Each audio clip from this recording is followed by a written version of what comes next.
Hello, my name is Stephanie. I am your patio door expert from Window City. I hope you find this patio door video helpful. If you'd like to stay up to date on future videos, make sure you subscribe to the channel by clicking on the subscribe icon below. Enjoy.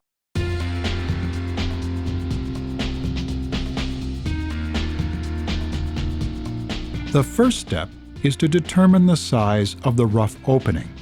The width is measured from the inside of the stud frame to the inside of the opposite stud frame, and the height is measured from the subfloor to the bottom of the header. Make sure there is enough room to shim on each side of the unit, allowing for an extra ½ inch in height and 1/2 inch to 3/4 of an inch in width. Measure the door prior to installing and check it over fully. A solid and level subfloor is essential for a proper door unit installation. Do not proceed until the subfloor is both solid and level. Also, check that the opening is level and perpendicular. If the door comes with a rounded, radius, or archtop transom, prepare the opening with additional anchoring supports. If the swinging door is being installed in a higher moisture region such as the Maritimes or southern British Columbia, place a blue skin water barrier on the sill extending up both sides approximately 1 foot. Apply a triple bead of caulk approximately 1 inch apart along the subfloor where the unit will be positioned. Do not attempt to handle the door without assistance. From the outside of the unit, center the pre-hung unit into the rough opening, sill first, and lift it in place. Be careful not to disturb the caulking on the subfloor or sill bottom before placing the unit in position. The first step is to shim tightly, using 2-inch shims at the bottom of the unit first, then install shims in the correct locations, such as behind each hinge, and the proper sequence shimming from both inside and out. Place screws through the hinge side jamb into the studs at each hinge location, screwing through the shims as well. Do not drive the screws completely in at this time. The screws will keep the shims from falling down while adjustments are being made. Install shims until there is an even 1/8 inch gap between the top of the door and the frame header and on both sides. Note, making sure the space is even all around is more critical if you ordered our multi-point lock system to ensure proper operation. Test the swinging operation of the door to make sure it works correctly. For sidelight units, fasten the jamb first on the hinge side of the door. For double doors, fasten the fixed side or passive side of the unit first. When placing screws to fasten the unit to the stud frame, make sure you screw through the shimmed area and stagger your screw installation from left to right side, starting from the bottom.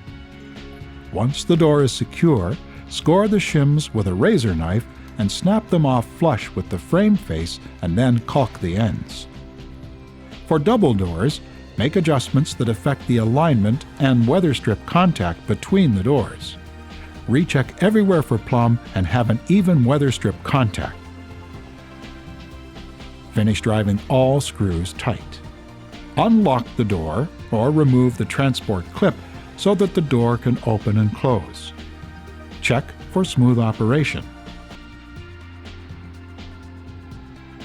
Additional frame anchoring is required on doors with sidelights, transoms, and double doors. On double doors, place a shim above the center of the head frame where the doors meet. Pre-drill and insert a screw through the frame and the shim into the header. For a rounded or radius-shaped transom, you will need to anchor this at various points as well. Insulate any gaps between the frame and the rough opening with low expansion foam, being careful not to overfill. Or use fiberglass insulation, but do not compress it too much.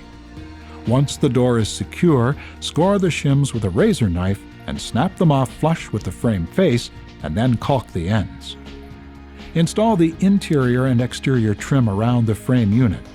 Install the hardware according to the manufacturer's instruction if it does not come pre-installed, and test for operation. Caulk all exterior edges and all around the brick or siding. Then caulk the sill on both the latch and hinge sides from the edge of the sill crown along the edge where the sill and jamb or brick mold meet. Caulk the front of the sill edge where the sill and subfloor meet, being careful not to cover the drainage holes. If the door has a side light or side lights and/or a transom, caulk around the mullions where the mullions contact the sill and header. Finally, caulk the perimeter where the exterior trim meets. Once the new swinging door is installed, remove all the stickers and clean the glass.